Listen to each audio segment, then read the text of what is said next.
Hello, everybody. Welcome to the Greatness Engineering Hour show. Another amazing show. I can tell you. We have our guest today is a queen. She's an amazing person, and you'll have the opportunity to discover, what she's doing and the amazing story that she has. And really be inspired. And I encourage you to, participate and ask questions, and don't forget your notepad, don't forget your pen, because you have to take notes. There's going to be a lot of inspiration, a lot of knowledge shared, and a very inspiring story that's going to be shared today. So don't forget to share as well, to share with other people who might actually be inspired as well, to like and start, watch parties, because this knowledge is for you, but you need to spread it, because the idea is to help you to get knowledge, to learn from the champions and greatness engineer that we bring on the platform, but also to make sure this knowledge is traveling around in your network and in your families, in your friends, because they also need it to continue the movement, because it's really about a movement, the movement of engineering greatness wherever it matters. So just to give you a little bit about who we have as a guest today. Today we have Mrs., and I always call her Queen, Shawn Saxton. She's a domestic violence advocate, an author, a motivational speaker, an entrepreneur, and a minister. And she's the founder of the Ramah Empowerment Center, which is a non-profit organization. We focus on, on girls and women, and it's really about empowering them and helping them where they have a lot of difficulty, and where they're stuck in their life because of maybe something that they've been challenged with in the past. And most importantly, I think, like you can imagine the domestic, if they've been victim of domestic violence. So let's start this conversation, and let's learn from Shawn today. And she's also going to talk about a book, and the book is focused on on domestic violence as well. So we're going to know a lot about it, and really understand the key problem behind all of this, and how she herself managed to survive violence in her life. So let's start, and please get ready and let us know where you are watching from.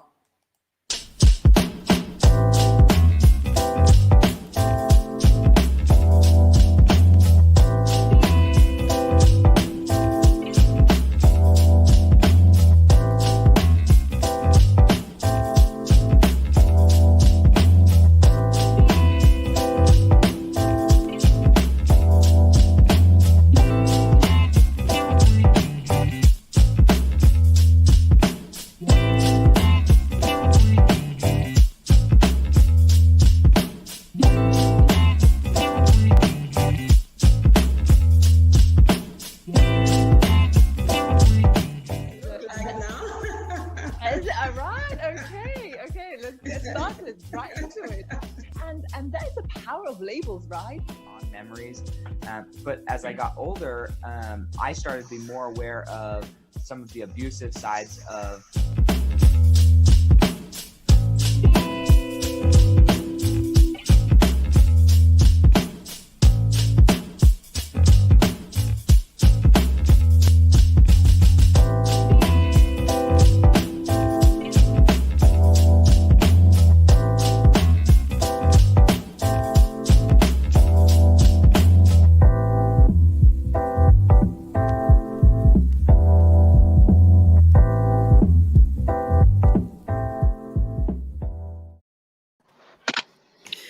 Hello. how are you? How are you, Shawn? Welcome to the Greatness Engineering Hour show. And I'm just so excited to have you on this platform today. How are you? I am doing excellent. Thank you, Marie. Oh, okay. So you got it right this time. It's just amazing that you can pronounce my name without any error. So just to start the conversation, I just want to know, who you are and really understand, how you've traveled so far to reach the point that you are in right now. Wow, who am I? I am Shawn. I am a woman of destiny. Mm-hmm. Wow. I'm a woman of destiny. I'm a woman of compassion, a woman on the go. And everybody I meet, I want to bring them on the go. I'm Shawn. Where am I going? I'm going places. And as I go places, I am taking other women with me. I'm taking a tribe with me because a woman of destiny is never alone. She has a tribe. We have a tribe. We don't operate solo. Mm-hmm. Wow, that's starting. It's already very powerful. Is a woman, bring a tribe of women with her, and that's what it's all about. It's not about just traveling alone. It's about traveling with other people, and in your case, bringing other women. But what actually drive you to get the focus on other women and not just on you? What's really the story in your life? I think because my mom and other women before me, and just being around women that were not selfish, and Mm-hmm. and being able to want more for the next generation that comes behind me, being able Mm-hmm. to leave a legacy so one day someone will be reading about Shawn, how she set a movement, and to be inspired, because many have come before me, have inspired me, and that's what sets the tone for me to be able to be that inspiration to someone else in their time of darkness. Mm-hmm, mm-hmm, mm-hmm, mm-hmm. And that's the thing, is that we go through a lot of challenges, and we sometimes end up in time of in darkness, like you said, and it can be very challenging to get to the light. So what have been your key point of darkness, and how did you manage to emerge from that? I think some of my key points of darkness is really coming out of domestic violence, seeing my mom go through it, but it wasn't called domestic violence at that time.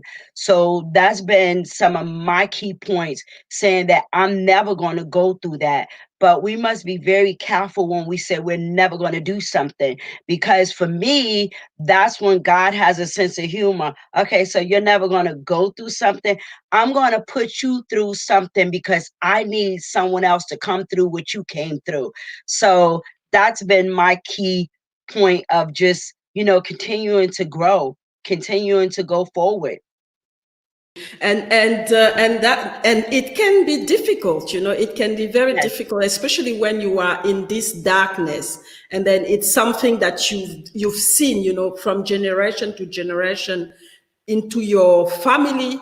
And then it can be difficult to break yes, this cycle, yes, and say, okay, enough is enough. I'm not going to go through it, because not only you're going to have the resistance of people around you who actually uh, live it and think that that's normal, and you trying to emerge. So how did you actually do that? Because obviously, I remember, from experiences, that when you want to get out of something, people try to bring you back, and it can be very difficult. So what was your strength, and what were the tools that you've used, and did you do it alone? no, you don't work in silo, so I didn't Mm-hmm. do it alone. I I had aunts and I had other women that I knew that didn't go through that. So I knew that wasn't normal. You Mm-hmm. know, I knew the domestic violence wasn't normal, but like I said, it wasn't called domestic violence. Mm-hmm. So that wasn't normal, and it didn't feel normal because it felt it. Anything that make you feel uncomfortable, you know, it's not normal or it shouldn't be Mm-hmm. normal. Mm-hmm. So it wasn't a normal feeling for me. Mm-hmm. So with that being said, I always knew that I wanted something else. I wanted I wanted something else, and I did not want to feel like I was walking on eggshells, Mm-hmm. because Mm-hmm. if you feel that you're walking on eggshells, you know that's not a good feeling. It's not a Mm-hmm. normal feeling. So my drive was to make sure that I had things in place for me and not to be able to go through the same thing that I went through growing up as a child. But that Mm-hmm. didn't happen. That didn't happen because somewhere along the line, I fell into domestic violence. Mm-hmm. I don't know how I fell into it. I cannot Mm-hmm. tell you. And I often say, and I often wonder, how did you fall into something that you said you would never be a part of? And I said, I Mm-hmm. would never. I said, I would never have a man hit on me. I would never have a man talk to me any kind of way. I said those words. But like I said, God has a sense of humor. When he want to use you for greatness, he going to take you through that same valley, that same wilderness, because in order to come through greatness, sometimes you have to be put in the midst of what Mm-hmm. you're trying to escape. But when I was growing up in it, like I said, I didn't know what it was. Mm-hmm. So Mm-hmm. he had Mm-hmm. to put me back in the middle of it so I could be able to explain to someone else what is it that you're going through and how to come through it. Mm-hmm, mm-hmm, mm-hmm.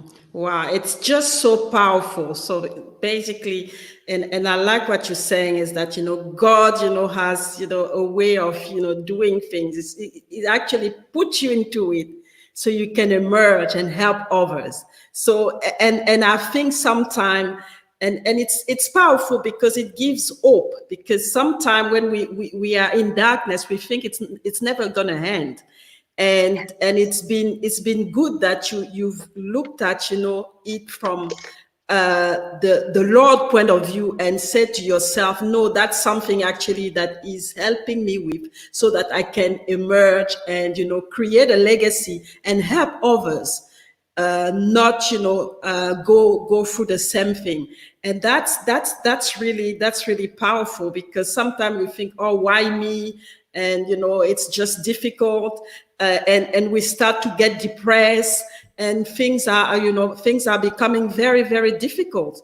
And that's my question. I mean, going through all of this challenge, obviously there's depression. And I've read a little bit on domestic violence while preparing this thing and this show. And one of the things that was, that actually struck me was that, most of the women that live domestic violence, they don't report it. And they tend to try to solve it on their own and stay. And sometimes they stay and it becomes fatal for them, and they actually lose their life. So why is that, when you know exactly that it's something that's not going to have a good hand, but you still stay? What are the key things that make you stay and make you think that you don't have to report anything Okay, based on your so work? you said a lot of things. I wrote them down. Okay. Mm-hmm. I I wouldn't say that I thought it never was going to end. Mm-hmm. I don't think that's where I was, Mm-hmm. because I knew eventually it was going to end. And I will Mm-hmm. tell anybody, it ends in two ways: either death or you coming out. Mm-hmm. So I knew I knew one way or the other it was going to end. and I'll get back to that because I'll tell you my turning point. I did ask why me, because I didn't understand, how did I get into this? You know, I didn't understand. I knew growing up, I saw it. But after I grew up, I knew that, wow, that's never going to be me. I'm never going to allow that. So the question was, for me, it was never why me. It was how did I become a part of it? I don't know, and I laugh about it. I don't know that I had depression. Maybe I think I was just too crazy. I don't really think I had a whole lot of depression with it. My thing was, I got to get out. But I plan to get out. My whole goal when I went through domestic violence 13 and a half years, my goal was to get out alive. That was my goal. So that's what I worked toward, getting out alive and being able to be self-sufficient. Because I had moved to Florida too, in between that. So I had to make sure I was able to take care of me and my children. So that was, I had a plan. And that's what I do best. I work on a plan. I set goals. I set a goal to get out alive. Did I report it? Yes, I did. I reported it when I came to the conclusion, you know something, someone is going to die. Somebody is going to die. And then my mind said it was it was better for his family to be burying him than mine to be burying me. And that's just being honest. That's being honest. There is a saying, and I don't know where it comes from, but I hear a lot of Black Americans say, it is better to be tried by 12 than to be viewed by many more. So that means it's better for your family to be viewing you than my family to be viewing me. So they rather go to court. So something like that. So, and that pivotal moment came January the 1st, 1996. That's when that moment came where I was like, you know what? This cannot go on any longer. Something has got to be done. And I remember when I called the police and the police told me, you know, either it stops today or someone is going to die. Someone's going to die, someone's going to jail for a long time. And either way, I just want people to know, either way, no one wins, especially when it's children. The children will lose one parent to death and another parent to the criminal justice system. So no one wins. And that's the thing that, you know, especially perpetrator don't understand, is that, you know, it's, you actually not harming just your partner, you actually harming your generation, you know, a generation of people. So it starts with your children, and then if the children can't manage that, it's gonna go all the way. And that's the scary thing, you know, and that's the scary thing in all of this, is that they think that they harm you, they're gonna harm you, and they end up harming themselves in a way, because they are harming their children and then harming their grandchildren, and it goes from one way to another. And I don't know if a lot of people understand that. So we're gonna have a break, and it's already so powerful. Let's first go to the comment box. Janelle is here, so she said hi. How are you? We are doing great. It's already very powerful here. We are actually going deep into domestic violence, and Jean always there. Yes, powerful already, and she's enjoying as well. We have Leah as well from Germany. She's here as well. And she's also, you know, supporting what you're saying. So let's have a break, and then we'll come back and continue the conversation. Okay. Because I think it's so deep that, you know, there's quite a lot of emotion, and we're gonna come back. 2 Corinthians chapter 10, verses 15 through 18.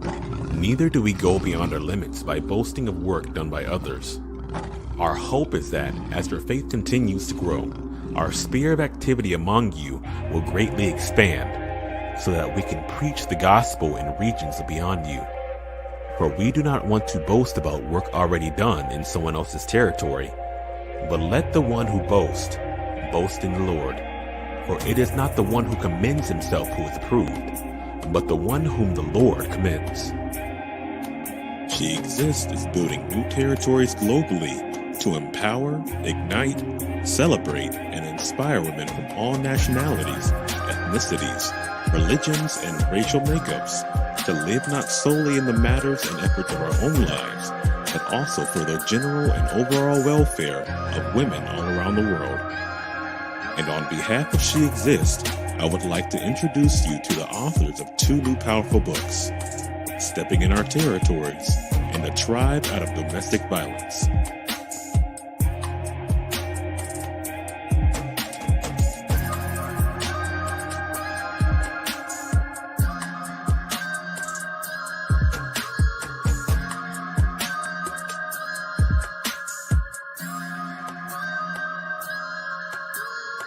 Introducing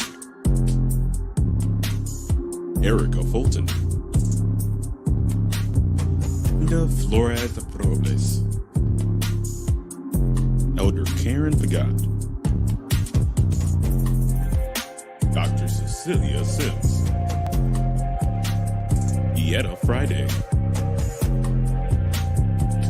Psalmist Jones, Elder Chisholm, Pastor Kenya Green Williams, Caressa Robertson,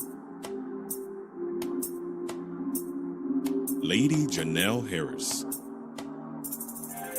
Latanya Smiley,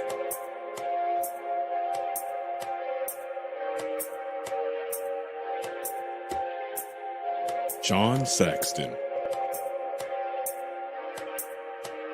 Jennifer Ellington, Linda Walker, Coach Roz, Lakeisha Porch, Special Contributor J.R. Span Davis, Sabrina Warner, Kim Caesar, Project Manager Janelle Harris, Shanetta Tunstall, and Yolanda Williams. The Lord gave founder of the Ramah Empowerment Center, Mrs. Shawn Saxton, a prophetic vision 10 years ago to write a book concerning women that came out of domestic violence. And the Lord continues to clear her vision. On the 10th, He gave her the word, tribe. She then immediately saw the vision in full and knew how it was supposed to look. She explained to her graphics designer that people should see and feel that they came out of domestic violence, leaving the dust behind them. And the name was birthed, a tribe out of domestic violence.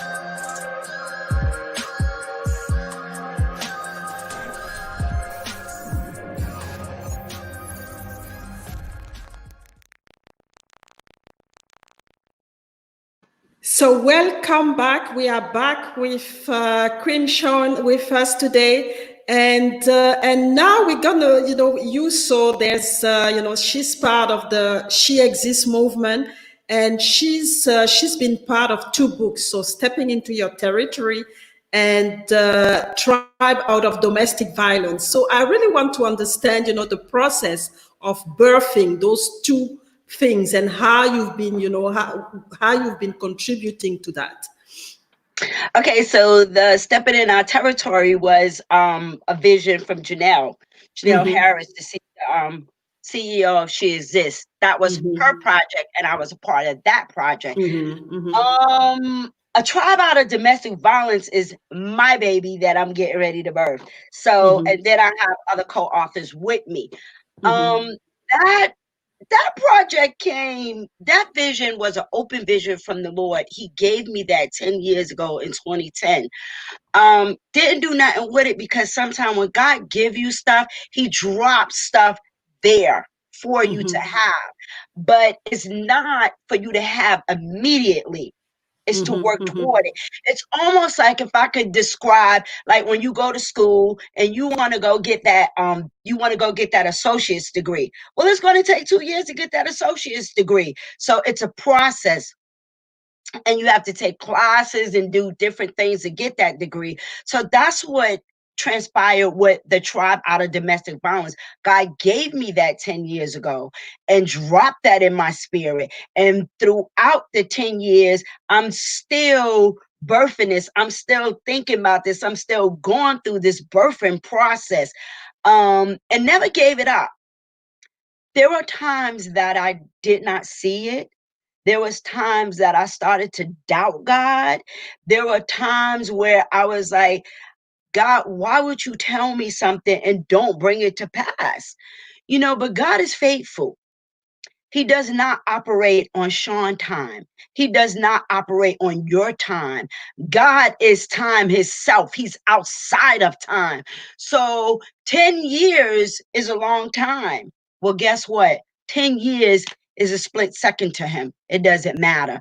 So when I became a part of stepping in our territory, I didn't know God was preparing me to birth this project, a tribe out of domestic violence.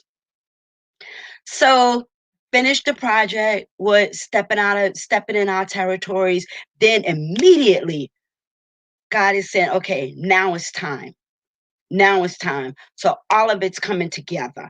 And when God give you something, he's going to equip you for it. He's going to set people in motion for it. You're not going to have to do anything. All you have to do is take your hands off of what God told you to do and just follow the instructions, because he gives us a blueprint. But too often we make things difficult. I know I do. I made it difficult, going through a whole lot of emotions, but we are almost done with this project. He's dropping more projects into my spirit.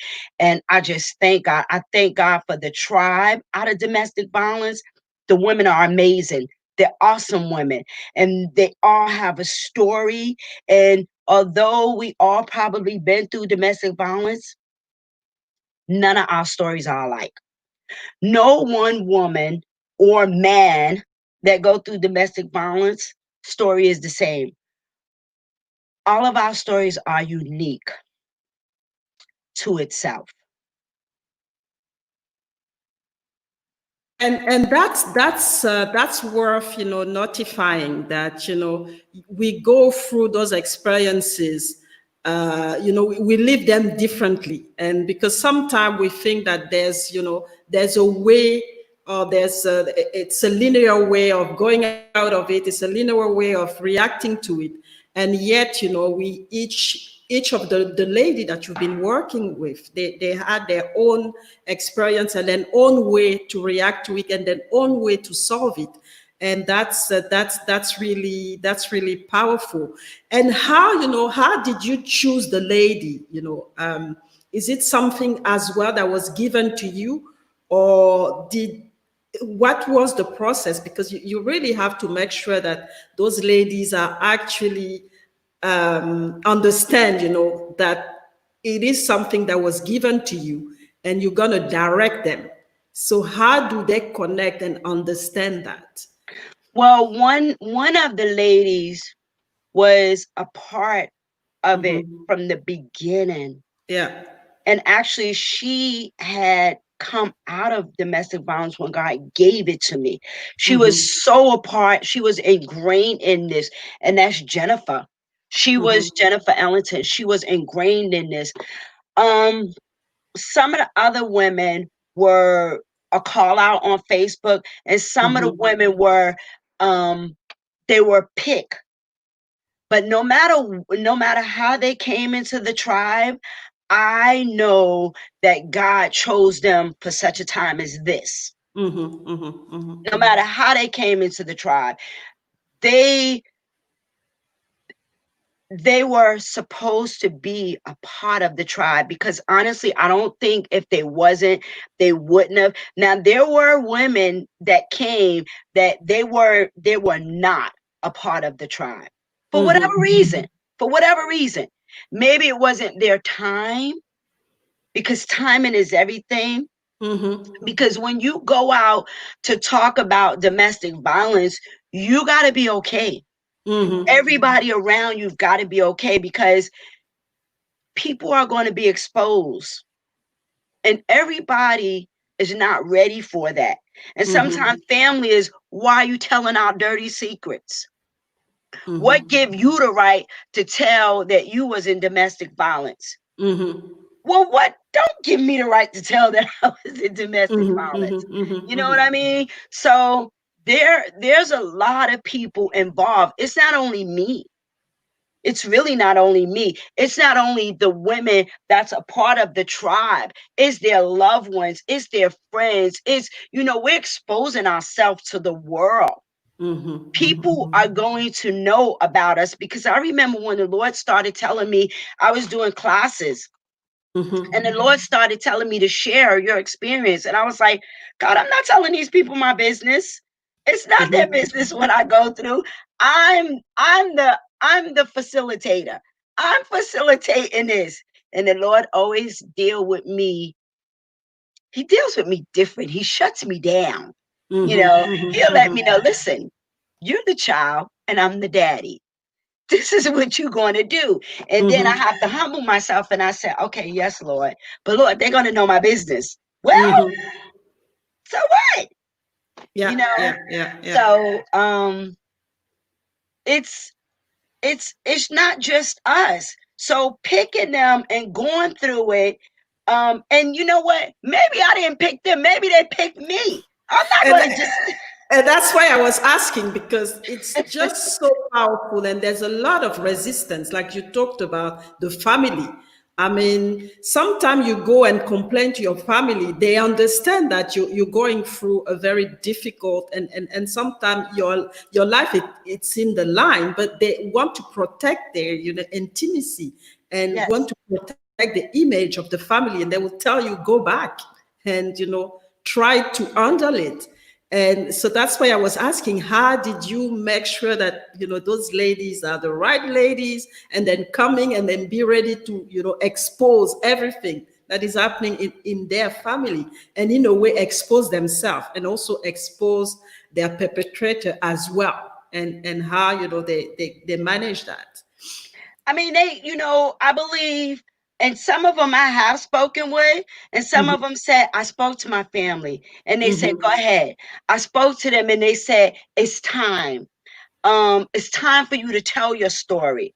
Because sometimes we just don't want to tell it. And that's okay too. Because for a long time, I didn't want to tell it. Yeah. A long time, I didn't want no one to know that Shawn went through this, because I consider myself an upstanding woman. But even upstanding women go through things, go through domestic violence, go through all kind of other violence against women. But sometimes we just don't tell it because we don't have a voice. And I always said, from growing up, I was that child that if you didn't have a voice, I had a voice, because I had a big mouth. I debated. I'm a great debater. I could debate. I could go with the best of people, and I have a voice, and I always use my voice, and I use my voice for those that could not use their voice or would not use their voice. Wow. It's just so powerful. And sometimes, you get stuck, especially when you are, in domestic violence. I still remember when I was working in Asia, I had a colleague. She appeared so strong, in because we were working with men. She appeared so strong, always outspoken and things like that. And I didn't realize she was in domestic violence. And then her husband will send her, flowers every day. And at some point I was asking myself, my husband is not doing the same thing. You're so lucky. But she was going through domestic violence. She was physically abused, but she wouldn't actually even show it in any way until she couldn't handle it anymore. And she basically, scrambled. But yet, she was trying to manage it on her own and always portray that she was still happy. And it can be very difficult to go and, tell this story. And that's why I was asking, how did you make sure that those ladies actually come out and then start to talk about it? And especially in some culture, it's Right. actually not, I don't know about the US, but in some culture, it's actually not well viewed by the family. It's actually kind of a curse. So they would actually outcast you instead of helping you. Yeah. Right. Mm-hmm. Well, for one thing, even when I do a conference and I have a speaker, you cannot be in domestic violence and you speaking on my platform. Mm-hmm. And when we have a conference, I have given conference, I'm not going to let someone that's actively in domestic violence go up there and be a speaker unless they're speaking on being in domestic violence, because I just think that's just very hypocritical. If the woman was in domestic violence right now, which I don't honestly, 99.9, I don't believe none of the women, for most of the women I know personally, most of them I know personally, I don't believe that they are in domestic violence. I don't. And that's good. Thank you. I don't believe that they're in domestic violence because I wouldn't put her in danger like that. And if I felt that, I just wouldn't put her in danger, because domestic violence is a very, very dangerous crime. It's 2 crimes that statistics say in the US. Domestic violence calls and traffic calls. Those are the most 2 dangerous calls to law enforcement. And especially with domestic violence, because you could go to a house with domestic violence, the woman call you, and the next thing you know, she jumping on you with the man because you taking him away. Exactly. So I don't think I would have said to them, you know what, it'd be another time. Right now is not the time, because I want you to be healthy. I want you to be able to talk about it, because there's enough when we start writing. We hitting pain points that we probably covered up for so long. They got to buy the book. But for my story, because when I started writing my story for domestic violence, this is not even my own story that I've gone through for 13 and a half years. This is another part where I didn't even know I was in domestic violence until the Lord started showing it to me when he started giving me the unveiling for this book. I didn't even realize it. I was like, and we had an interview the other day, and I said, I should find him and hurt him. He put me through domestic violence and I didn't even know it. He stalked me. I didn't even know it. I didn't even, that wasn't in my vocabulary. Stalking is relatively new. That wasn't in my vocabulary. I said, I should find him and just hurt him. And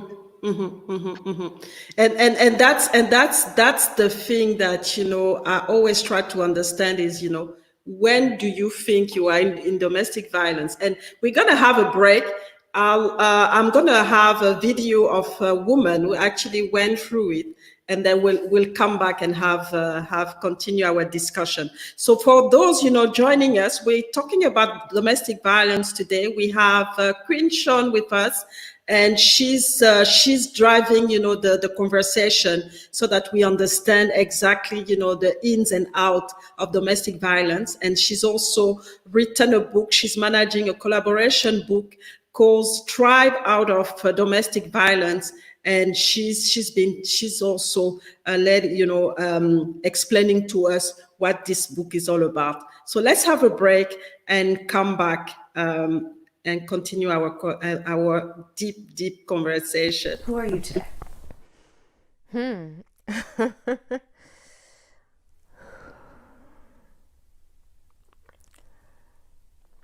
I'm a survivor. I don't think I've said that out loud. It was late 2014, early 2015 that I met my former partner. We were introduced by family members from either side. It started off very on the surface, like very much a love story. We had a lot of fun, so many similarities. He didn't live here. He actually lived in the States. So it was a lot of like back and forth visiting, which was great too. In the beginning, it was psychological and emotional. So I would say things like we'd get into a huge argument and then I'd just be like, it's too much for me. I don't want to be in the relationship anymore. And he would literally call my phone like 100 times in a row. 100, to dial somebody's number 100 times in a row is ridiculous. Over and over and over and over and over again. And I'd start to feel like, oh my God, like I'm such a monster, this poor guy, like he wants to work it out, this and that, whatever. So the emotional and the psychological was common, and that was like maybe like for the first 2 years. And so it didn't really feel like what I'd term as abuse. When he actually came here, moved here, that's when the physical started. And that's when I started to see like, this is crazy. I realized that it was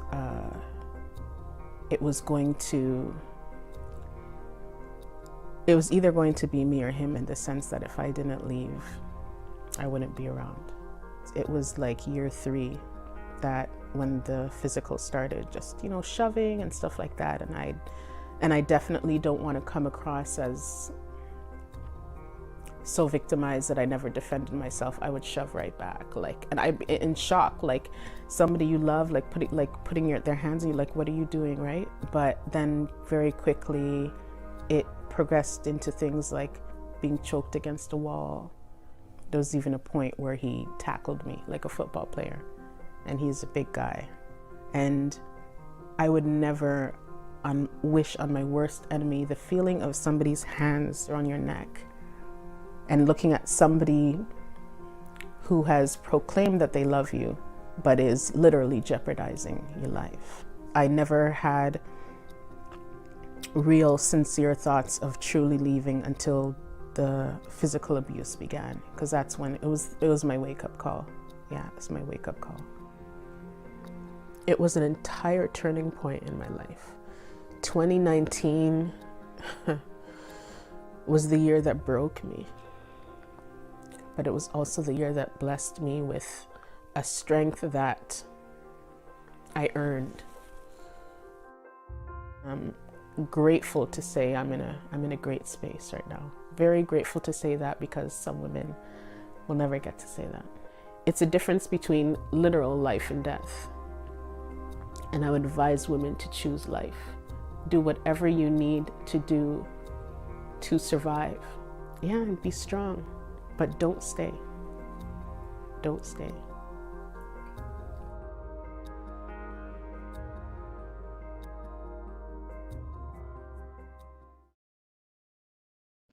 Wow, that's powerful.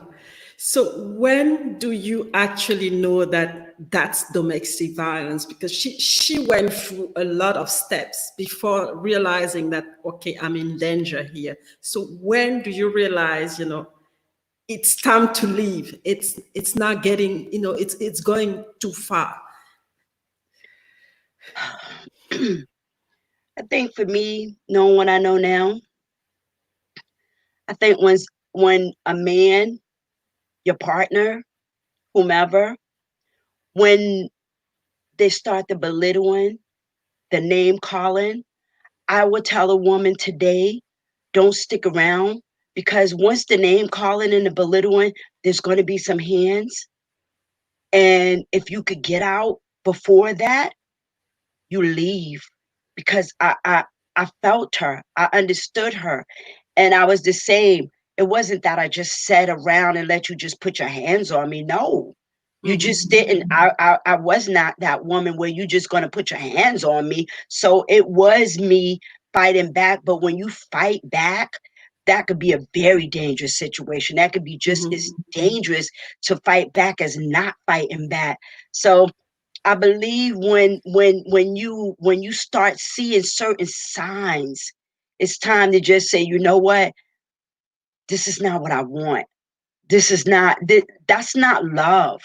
You know, and today we know more than we knew maybe 10 years ago, maybe 20 years ago, maybe 15. We know more today. So it's almost like when you see those red flags, as I call them, it's time to leave. It's really time to leave. It's not going to get no better. And especially if you love someone and you could find your way to go to counseling. And if they're willing, but if they are unwilling to do that, guess what? They're not willing to change. And if someone is not willing to change, guess what? It's not going to get any better. It's not. It will just go downhill from there, because if you're not willing to change, then you're not going to learn anything new. And what is the definition of insanity? Doing the same thing over and over again and expecting a different result. It's not going to happen. And that's the thing, is that you have to make a tough decision, even if you love the person. And like she said, choose life, because loving the person can actually bring you death. So you have to go over it, go over all the emotional part and say, okay, I want to stay alive, because it comes down to, are you going to live, or are you going to, but sometimes even living, you actually not, you're not safe. And we had a case here in Australia where, the lady was in domestic violence and she decided to leave, and she got the kids. So she was the husband actually was stalking her and doing all kind of things. She reported to the police. Nothing happened. And when she went to pick up the children at school, he burned the car. He burned the car with her, the children, and he went into it. So they all died together. So that's craziness sometimes. And I don't know what you can do, especially when you leave and then it keeps happening.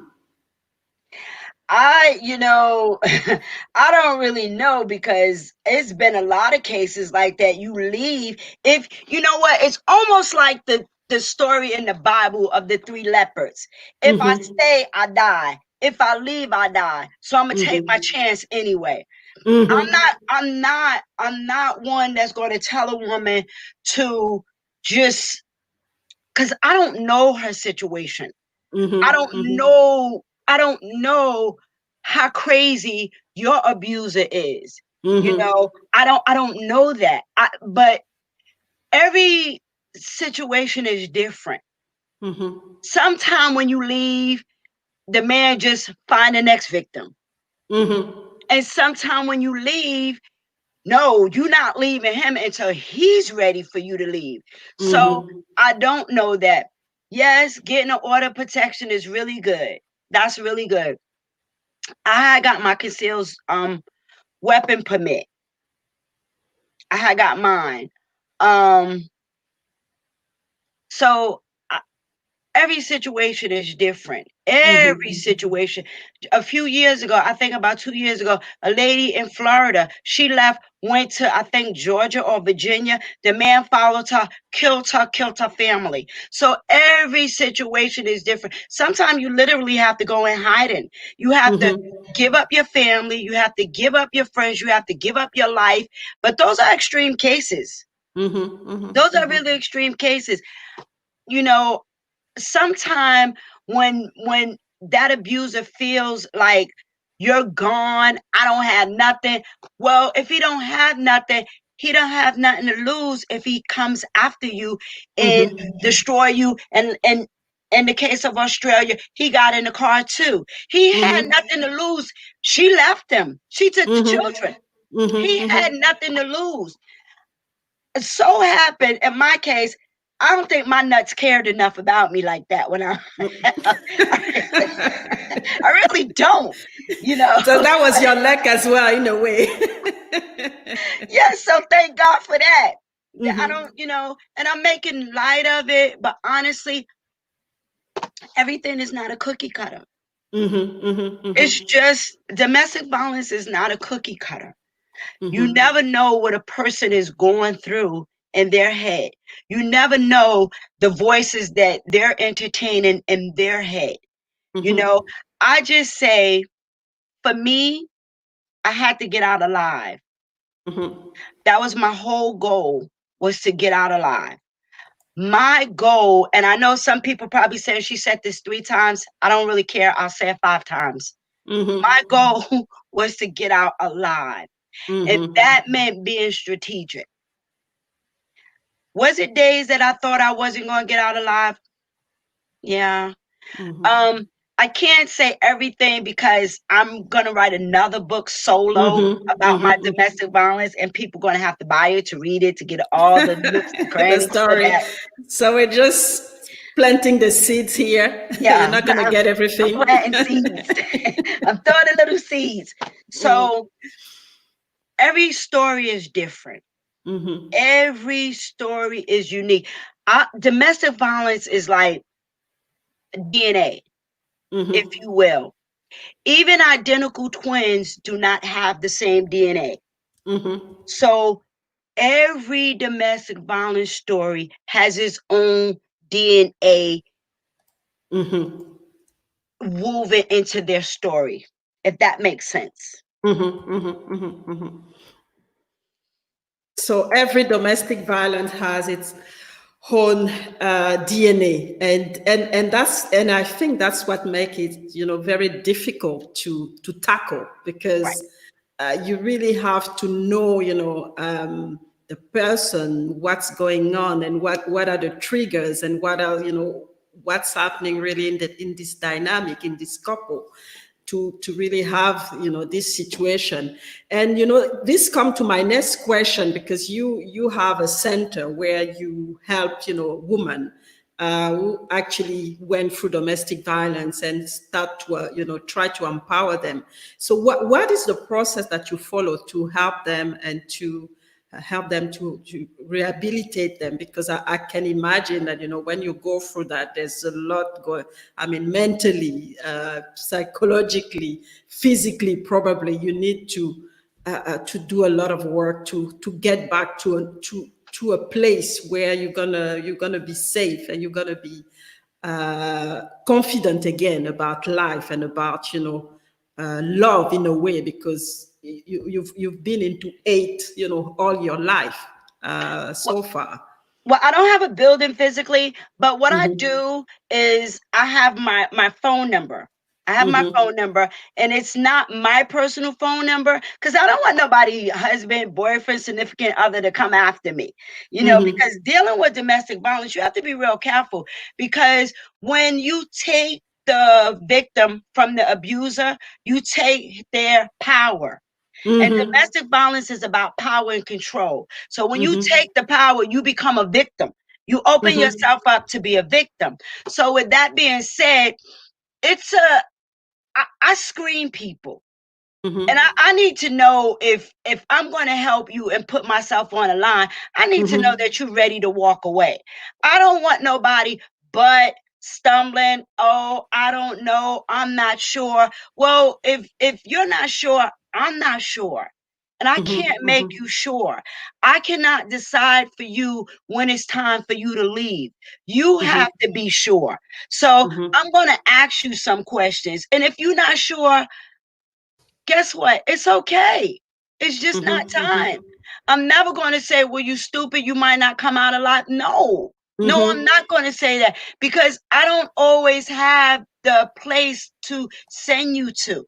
I don't Mhm. always Mhm. have a place for you to go with and I'm gonna say this. Please, nobody Mhm. get offended, because I'm gonna say this. I don't have the facility for you to go with your 13-year-old black male son, Mhm. Mhm. because people don't want to take you in when you have a 13-year-old child. a 13-year-old male son. They might take a daughter, but that male son, and that's a problem. And if you home and it's not often, but often enough, whatever, maybe you just might be better off staying home.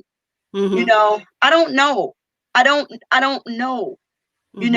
So I'm real careful when I help people, because sometimes women will turn on you.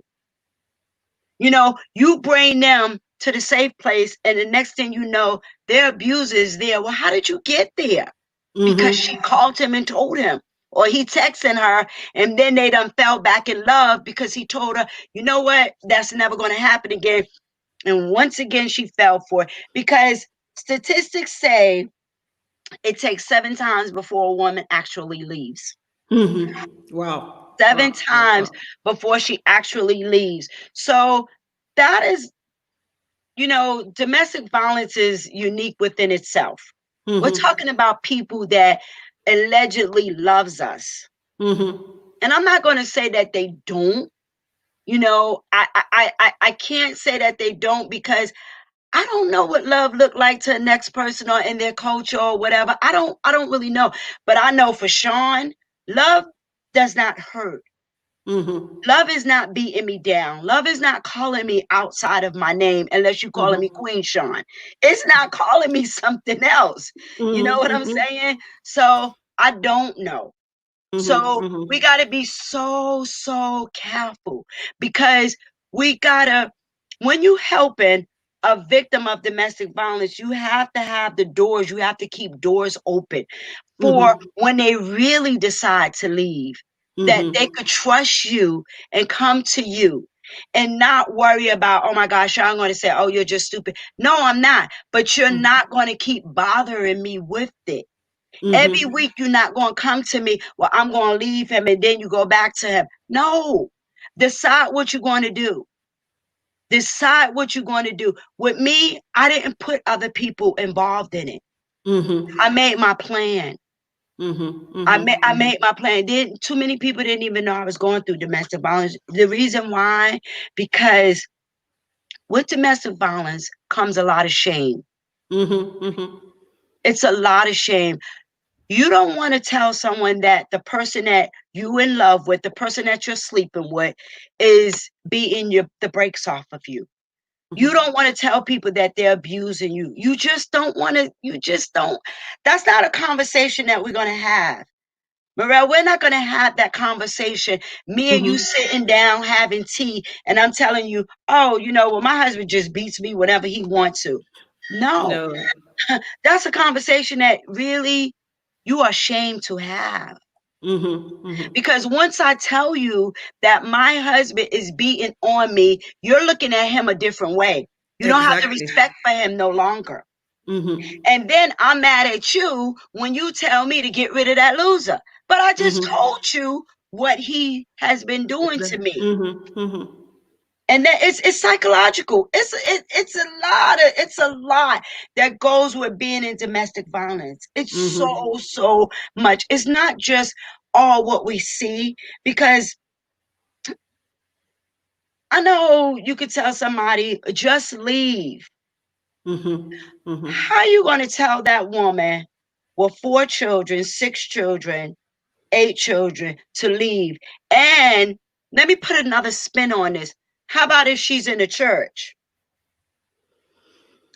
How about if she's the first lady in the church? How about if her husband is the captain of the local police department? How about if her husband is the judge in your county, in your parish, in your colony? What do you tell her? So it's a very hard problem, and I think that's why it's difficult to solve, because there's just too many parameters that you have to look at before you can get an answer. And the worst thing is that now with the lockdown, the proportion of domestic violence is just gone. The number is blowing. And I was reading just recently, they were calling it, intimate terrorism. The lockdown is an intimate terrorism. It's basically, you just giving the victim to any the perpetrator. It's just like, Yes. thank you. Yes. Thank you. And all around the globe, on all 7 continents, domestic violence has skyrocketed. Where do you go when you are locked down in a pandemic and you are with your abuser? Okay, without the pandemic, at least you could get out. You could have some kind of reprieve. But with this pandemic, there's no reprieve. No, all no around. way. It's just not in America. It's on all the continents. Wow, it's just powerful. And for those joining us, we are here with Queen Shawn, and we're really going deep into the problem of domestic violence. There are a few more people here. There's Namsa. Namsa is watching from South Africa. We have Eva as well. Hello, ladies. From phone conversation, much needed. Yes, it's really needed because it's happening, and the numbers are skyrocketing, just like like everybody. So yes, that's something that you confirm as well. In your case, your focus was to get out of this relationship alive, and then the video as well was about choose life, whatever it's happening, don't stay. And so very, very powerful, and a very complex problem at the end, because sometimes people see it from outside and they're like, oh, okay, why isn't this person leaving? Why isn't this person doing this? But then there's so many parameters involved, and a lot of emotion and psychological, you have to really work hard, and understand what's going on. So we're going to have a final break, and we come back and conclude on this conversation. We can go on because that's really a subject that I always wanted to talk about, but then we'll get the opportunity to do that maybe for another session. Yes. After that.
So we are back with Queen Shawn, and for those who's been able to follow from the beginning, this is a very deep conversation and much needed, because domestic violence, it's really a key issue right now all over the world, and we need to understand the ins and outs if we want to find a solution to this problem, which is killing, a lot of people, not only, physically, but also spiritually and mentally. And it's really, a destructor for a lot of us. So Shawn, I wanted to ask you, obviously you're doing this beautiful work, helping women based on your own experience. So what's next, in the future for you? There's the book, obviously. So what's next, and what really, what's the impact, the added impact that you want to have, in your community or in the world? What's next is, my goal is to really get a house, to get houses for women and that's come out of domestic violence, and teach them to relearn how to love themselves. Because with domestic violence, self-esteem is removed almost. You know, we become void of who we are. We lost who we were, or where we were going before we ended up in domestic violence. So that's to get a house and to teach those skills again. And for some women that never had the skills, teach them new skills, and skills to, you know, be able to take care of themselves, life after domestic violence. And to write my own book. And then I was thinking about some more projects about writing for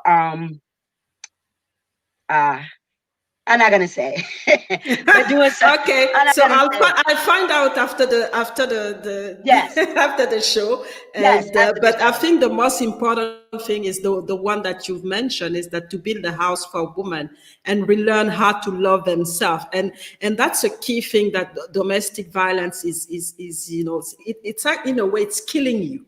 So you start to think about it as if you were the one who attracted it and the one who responsible for what was happening. Yes. And yet you are the victim, and you Yes. start to hate yourself and really, you know, have this low self-esteem, thinking that you amount to nothing. Yes. And it's a big job that you probably have to do to reinstate all those values, and for a woman to love themselves and to be able to love again, because that's also the next step. Because Yes. you get stuck in this with this experience, and you're scared of loving again, or you're That's scared right. to get into a relationship again, or you turn against your children who actually remind you of your abuser.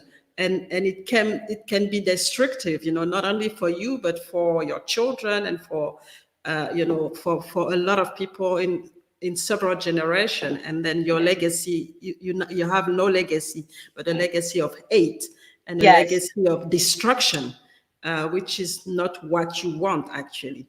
We So have to that's go through a process of healing. I think you have to go through a process of healing. And if I may, I think with women, sometimes we will get into one relationship after the next relationship, thinking this relationship is going to be better than the next relationship.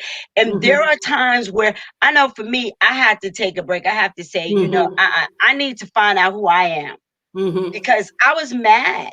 I was very angry. So too often we will jump in a relationship that we did not unpack the baggage from that relationship, where we were scarred, and we could destroy a good man and a good man, because we're bringing that old stuff with us.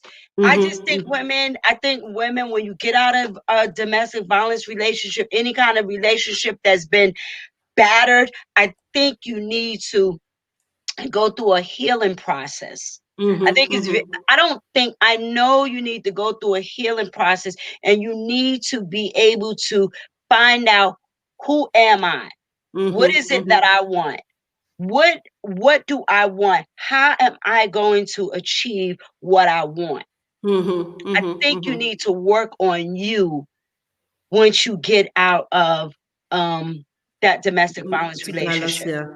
Wow, very strong. And you need to know who you are. And that's, and I think that's for everything, you know, you need to Yes. know who you are, understand, you know, what you have, and then value yourself before you can, Yes. you know, go out and do something, or even go into, I mean, in this case, intimate relationship, but also with friends, with anybody, you know, when you've been hurt, when your self-esteem has been so low, it's important to step back and then, you know, reconnect with yourself, because that's what it's all about.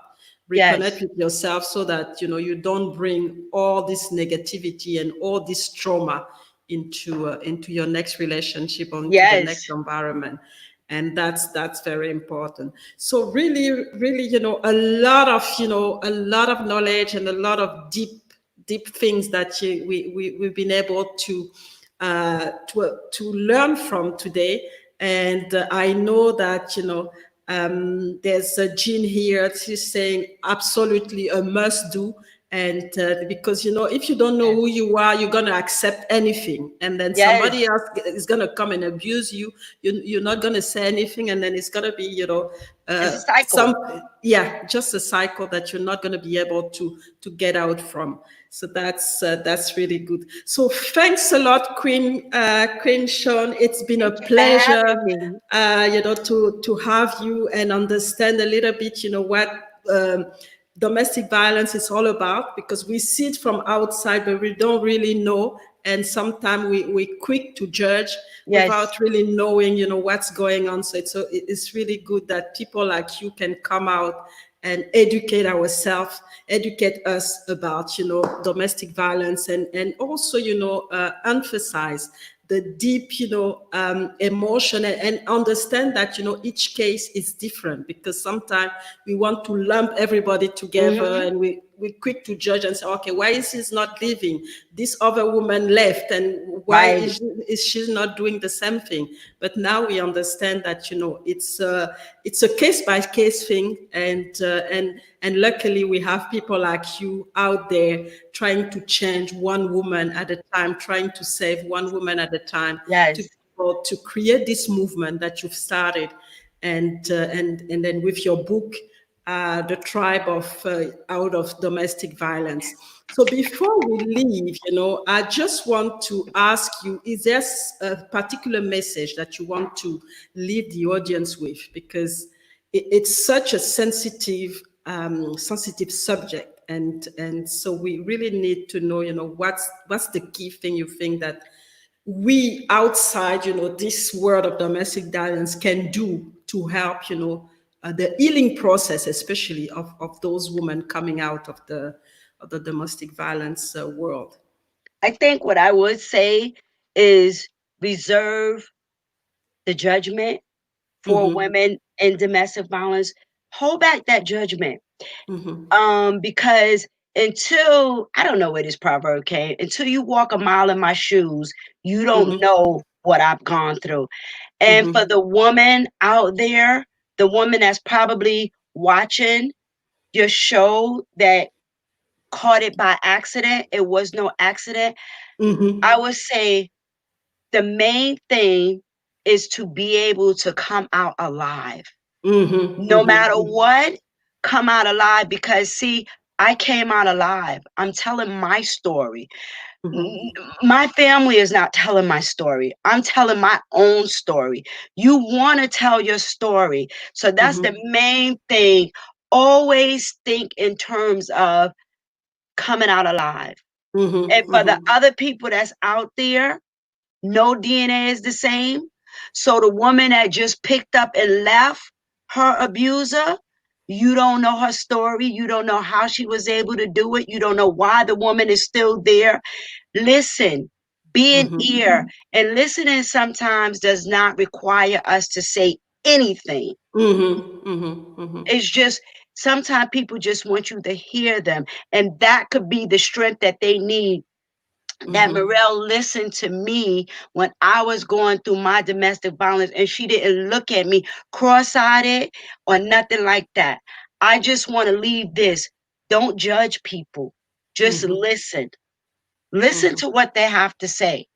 Just listen, and they'll get some strength from somewhere. One day they'll come and they'll let you know, I thank you because you listened and you did not say a word. You just listened. Amen. And that's important. Listen. And sometimes that, we don't, and it's part of leadership, it's part of leadership to listen. We want to talk, we want to judge, we want to say something, but sometimes we just have to pause and listen. And sometimes just by doing that, we see things. We see things that are actually going to make a difference, and and prevent us from judging people.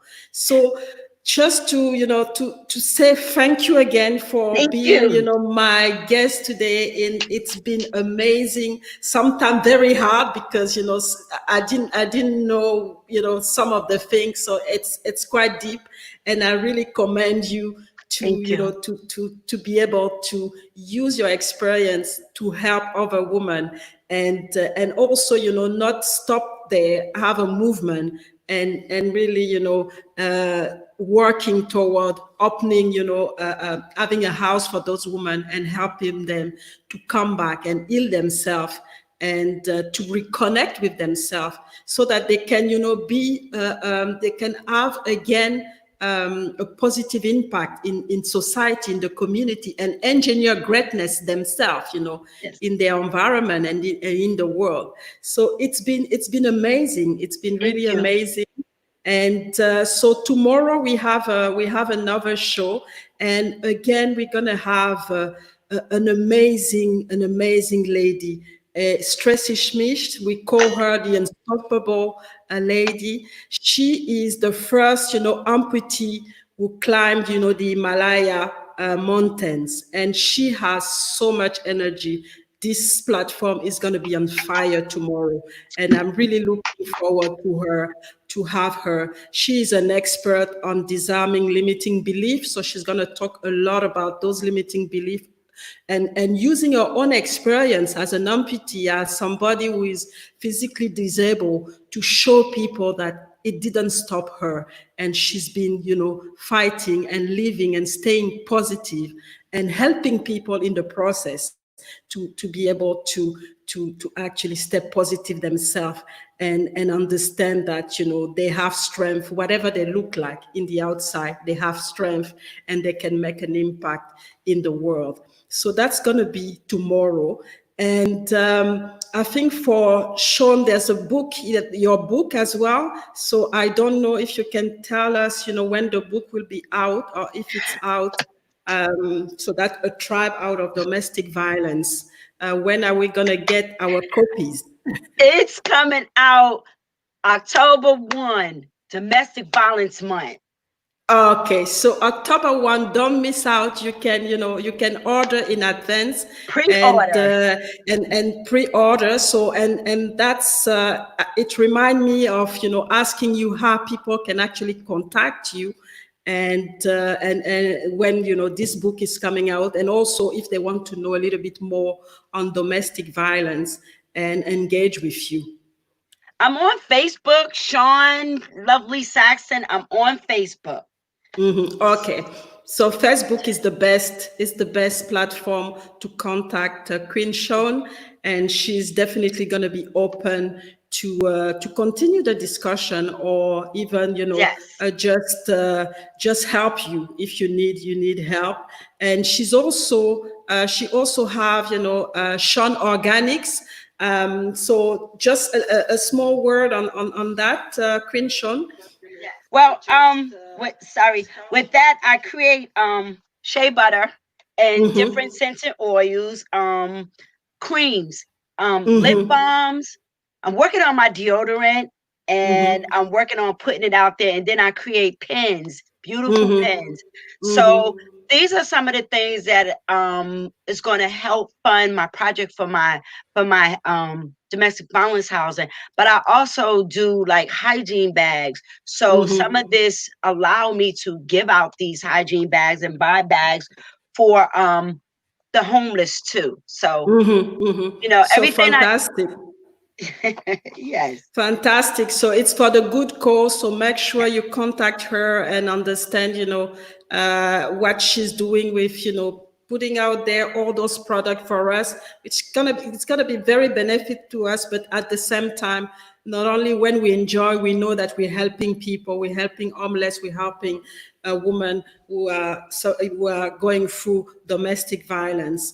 And so that's it for today. And just to continue in the same process, I'm gonna start healing woman series on top of what I do already with the show, because and it's gonna be focused primarily on South Africa, because in South Africa right now there's a femicide going on where women are being abused, and some of them being killed, raped. And it's just amazing it's just terrible what's going on there. So I'm going to have a lot of women from there to come and talk about what's happening and obviously, try to find, solutions and how we can help and how they can reach out to people globally as well to be able to rescue, women and make sure that they actually they recreate a safe environment for those women. So it's going to start, in July,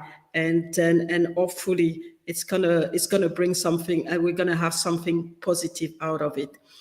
So for those who still don't know how to contact me, so these are my contacts, so my email, so mtulekima@gmail.com, and then my website, and I'm everywhere: LinkedIn, Facebook, Twitter, Instagram. But my preferred platform are Facebook and LinkedIn. So if you want to get in contact with me, those are the different platform where I am. And I want to thank you everybody who've been here to support us and to be part of the conversation. It has been, like I said, a very emotional, deep, and inspiring as well, because when we know what you went through, Shawn, it's just amazing to see how you blossoming, and the energy, the positive energy that you brought, on the platform. It's just so beautiful to see, and we hope that all the women that you're helping are going to be able to have this positive energy back into their life. They will. And start to spread it so that your movement can progress and grow in the process. So thank you very much. Thank you. That's all for today. And for now on, it's going to be bye-bye. And I see you tomorrow for the show with Unstoppable Tracy. And it's going to be an explosive one as well. So take care and bye-bye. Thank you.